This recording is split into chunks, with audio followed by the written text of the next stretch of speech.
आपण पाहताय महाधुरळा. हे आहे गोकुळचं श्रीखंड. अगदी जिभेवर रेंगाळणार. जिभेवरच नाही तर मनावरही रेंगाळणार. गोकुळ श्रीखंड, मनावर रेंगाळणार.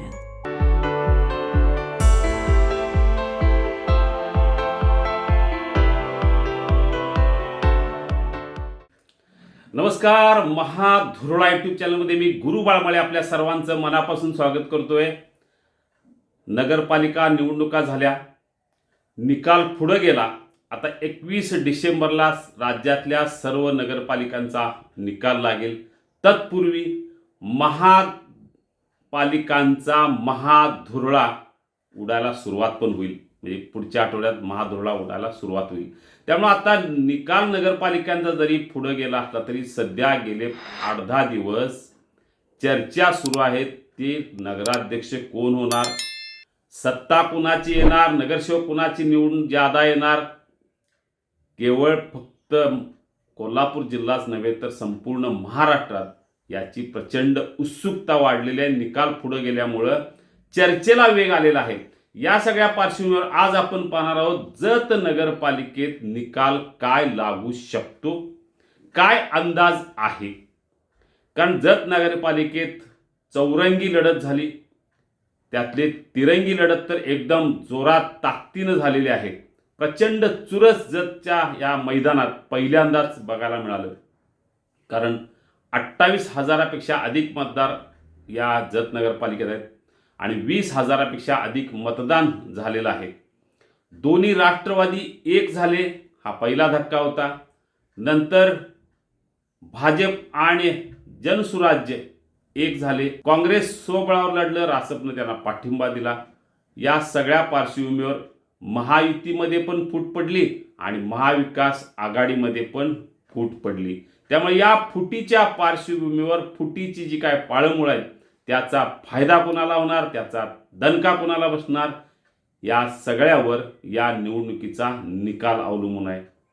नेमकं मैदानात होतं कोण, तर भाजपच्या वतीनं डॉक्टर रवींद्र आरळी हे मैदानात होते आणि सूत्र होती आमदार गोपीचंद पडळकर यांच्या हातात. काँग्रेसच्या वतीनं सुजय नाना शिंदे हे मैदानात होते आणि खासदार विशाल पाटील, आमदार विश्वजित कदम आणि माजी आमदार विक्रम सावंत हे या सगळ्याचे सूत्रधार होते. तिसरे ताकदीचे उमेदवार होते सुरेश शिंदे सरकार आणि त्यांना ताकद होती माजी आमदार विलासराव जगताप यांची. आणि चौथे होते सलीम गवंडी, ते शेवटच्या क्षणी शिवसेना शिंदे गटाच्या वतीनं मैदानात होते. या निवडणुकीत चर्चा आहे पैसा मोठ्या प्रमाणात वापर झाल्याची. महाराष्ट्रात सगळीकडे ते झालं आणि जर त्याला अपवाद ठरलं नाही.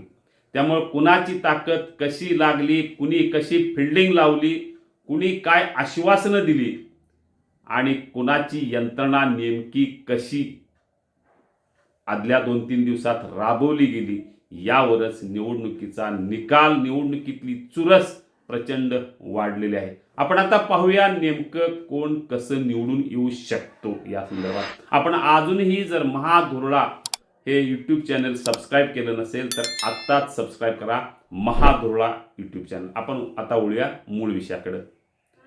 सगळ्यात महत्त्वाचा पहिला दावा आहे तो डॉक्टर रवींद्र आरळी यांचा, जे भाजपच्या वतीनं आणि जनसुराज्य शक्ती पक्षाच्या ताकदीवर या मैदानात उतरले होते नगराध्यक्ष पदासाठी. आमदार गोपीचंद पडळकर यांनी त्यांच्या मागत मोठी ताकद लावली. आमदारकी जिंकल्यामुळे एक आत्मविश्वास या भाजपच्या एकूण नेत्यांच्या आणि कार्यकर्त्यांच्या मनात आला होता आणि त्याच आत्मविश्वासाच्या जोरावर ही निवडणूक भाजपनं लढवली. डॉक्टर रवींद्र आरळी हे गेले 30 वर्षे जतमध्ये डॉक्टर आहेत. यापेक्षा ते भाजपचे अतिशय निष्ठावंत कार्यकर्ते आहेत. अनेक वर्षे भाजपचं ते काम करत आहेत. म्हणजे जत तालुक्यात भाजप सुरुवात करणारे, जिवंत ठेवणारे, ताकद वाढवणारे या सगळ्यांचं नाव घेता येईल ते डॉक्टर आरळी यांचं. आणि यंत्रणासुद्धा निवडणुकीच्या काळात सुपरफास्ट राबवली गेली. अगदी मुख्यमंत्र्यांनी ऑनलाईन प्रचार केला. अनेक मंत्री मैदानात येऊन जतच्या एकूण मैदानात येऊन प्रचार केला. त्यामुळं एकूणच या सगळ्या पार्श्वभूमीवर रवींद्र आरळी यांनी आपलंच पारडं कसं जड आहे, आपणच कसं नगराध्यक्ष होऊ शकतो या संदर्भात महाधुरळाला माहिती दिली. काय म्हणाले डॉक्टर रवींद्र आरळे ते पहा. साहेब नमस्ते. हॅलो. नमस्ते. गुरुबाळ माळी बोलतोय, महाधुरळा युट्यूब चॅनेल. हो. जतची निवडणूक झाली, जोरात झाली. भाजपच्या वतीनं आपण उमेदवार होता. आपला असा दावा आहे की मीच जतचा नगराध्यक्ष होणार. हो. तर काय अशी कारणं आहेत की तुम्हीच निवडून येणार असा तुम्ही दावा करताय?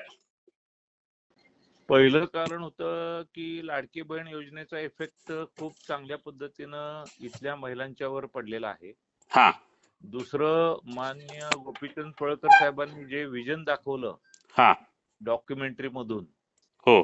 ते पहिल्यांदाच तसा प्रयोग जत मध्ये केला गेला आणि लोकांना तो भावला. बरोबर. त्यामुळे लोकांचा अत्यंत उत्स्फूर्त प्रतिसाद हा. यासाठी मिळाला. हा.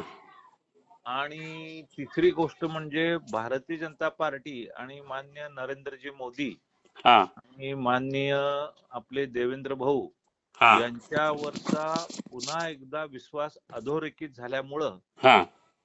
101% हा विजय आपला आहे, हो. त्यात कुठलाही संदेह नाही. धन्यवाद साहेब. आता दुसरे उमेदवार आहेत सरकार. जतचं अनेक वर्षे राजकारण ज्यांच्या हातात आहे, ग्रामपंचायतीपासून ते नगरपालिकेपर्यंत ज्यांच्या हातात हे जतचं एकूणच सत्ता कारण आहे, ते म्हणजे सुरेश शिंदे सरकार.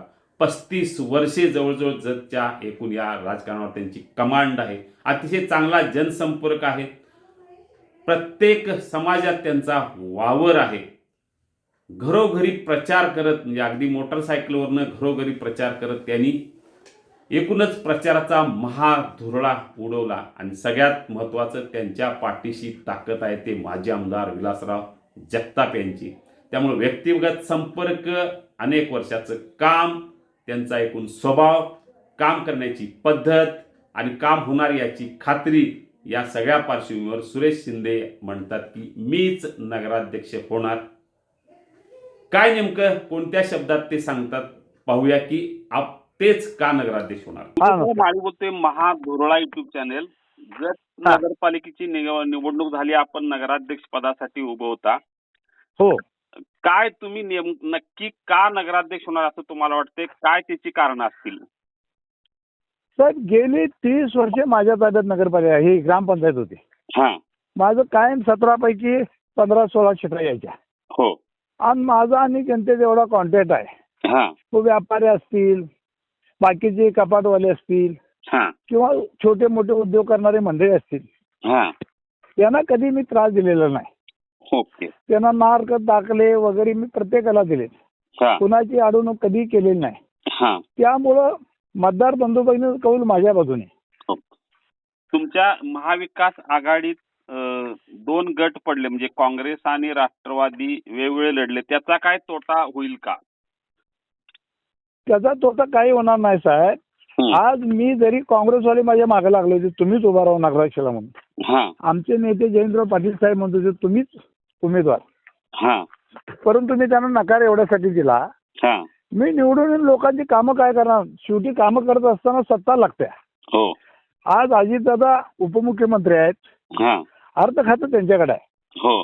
त्यामुळं आम्हाला जो बंदिस्त गटारीचा प्रश्न आहे, आमचा 200 कोटीचा बंदिस्त गटारीचा प्रोजेक्ट आहे, हा. त्याला तिने मदत करतील निश्चितपणानं. हो. परवाच आष्टा नगरपालिकेला 1-2 महिन्यापूर्वी हा. तिने 150 कोटी रुपये दिले. हो. आणि मग सत्ता नसणाऱ्याकडे मी उभा राहून जर निवडून आलो हा. तर जनतेची फसवणूक केल्यासारखं होईल. म्हणून तुम्ही सत्ताधारी आघाडीतनं उभं राहिला. हो हो हो, म्हणून उभा राहिलो. मी आणि जगताप साहेब आम्ही एकत्र आलो हो. आणि आम्ही कानं लावलं. जतच्या नगरपालिकेत पहिल्यांदाच आर्थिक मोठ्या प्रमाणात वापर झाला असा एक चर्चा आहे. हो. तर त्याचा काय फटका किंवा काय फायदा काय होऊ शकतो? जत शहर हे सुशिक्षित आहे मतदारसंघ, हा. आणि या मतदारसंघात कोणी काय भूलभुलैया केला, काय मोठ्या प्रमाणात पैसे जरी वाटले, हा. तर शेवटी मतदार ज्याच्या बाजूने कौल देणार, हा. तो हिशोब बघणार की बाबा कोण आपल्या उपयोगाला पडेल, कोण आपल्याला मदत करेल, नगरपालिका कोण व्यवस्थित चालू शकेल, या सर्व गोष्टीचा वापर करून मतदार निश्चितपणानं कौल देणार. आता तिसरे उमेदवार आहेत सुजय नाना शिंदे. जे काँग्रेसचे आहेत, वडील आणि आजोबा यांची पुण्याई त्यांच्या सोबत आहे. काँग्रेसला मानणारा एक गट अजूनही जत तालुक्यात मोठ्या प्रमाणात आहे आणि शिवाय माजी आमदार विक्रम सावंत यांनी ताकद लावलेली आहे. खासदार विशाल पाटील वसंतदादांचा गट अजूनही जत तालुक्यात आहे. त्यामुळे विशाल पाटील यांनी विशेष लक्ष घातलं. आमदार विश्वजित कदम यांनी विशेष लक्ष घातलं. मार्केट कमिटीचे चेअरमन आहेत सुजय नाना शिंदे. या सगळ्या पार्श्वभूमीवर त्यांनाही वाटतंय की काही झालं तरी आपणच जतचे नगराध्यक्ष होणार. काय नेमकं म्हणाले पहा. तेच का जतचे नगराध्यक्ष होणार. तुम्ही जतच्या नगरपालिकेत काँग्रेसच्या वतीनं नगराध्यक्ष म्हणून उभे होतात. होय. काय कारण आहेत की तुम्हाला असं वाटते की तुम्हीच पुन्हा नगराध्यक्ष होणार. एक तर जत शहरामध्ये काँग्रेस पक्षाचा प्रभाव आहे. हो. काँग्रेस पक्षाचे नेते विक्रमदादांच्या विचाराचे कार्यकर्त्यांचा समूहही फार मोठा आहे हा. आणि कार्यकर्त्यांचं जाळं आणि हा. काँग्रेस विचारसरणीचे मतदार हा. ह्या समीकरणामुळं नगराध्यक्ष म्हणून मी निवडून येऊ शकतो. काँग्रेस आणि राष्ट्रवादी या दोन्ही पक्षात मतविभागणीचा काय फायदा तोटा काय होऊ शकतो का. मुळात हा. सत्ताधारी पक्षांमध्ये राष्ट्रवादी काँग्रेस पण आहे.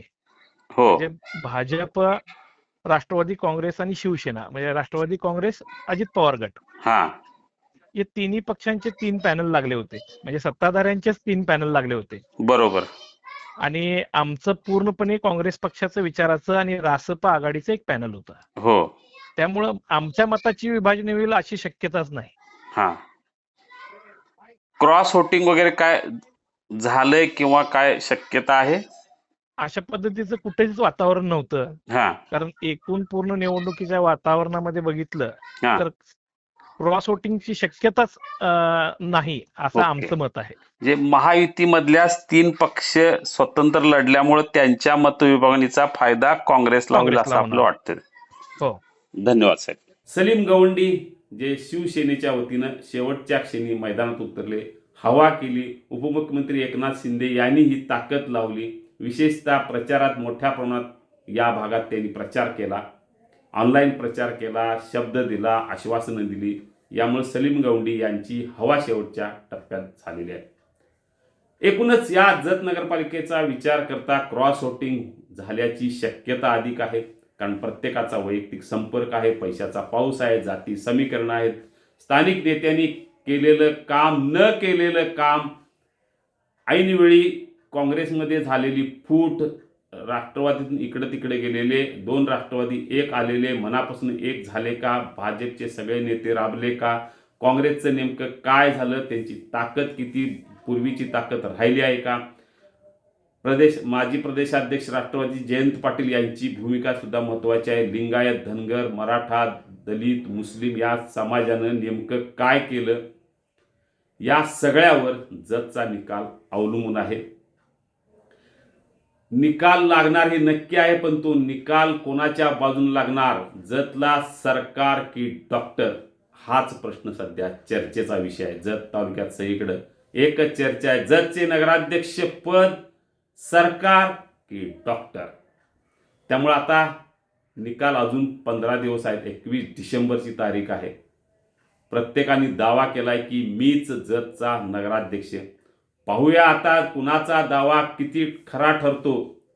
दावा करण्यापेक्षा निवडणुकीत कुणी कशी सक्रिय यंत्रणा राबवली, कुणी कसा पाऊस पाडला, कुणी कशी संपर्क साधला, या सगळ्यावरच निकाल अवलंबून आहे. सध्या तरी जतचा नगराध्यक्ष सरकार की डॉक्टर या एकाच प्रश्नात दडलेला आहे. पाहूया आता 21 डिसेंबरला जतवर सरकार की डॉक्टर. धन्यवाद. आपल्याला अशाच राजकीय बातम्या हव्या असतील तर आत्ता सबस्क्राईब करा महाधुरळा यूट्यूब चॅनल. धन्यवाद.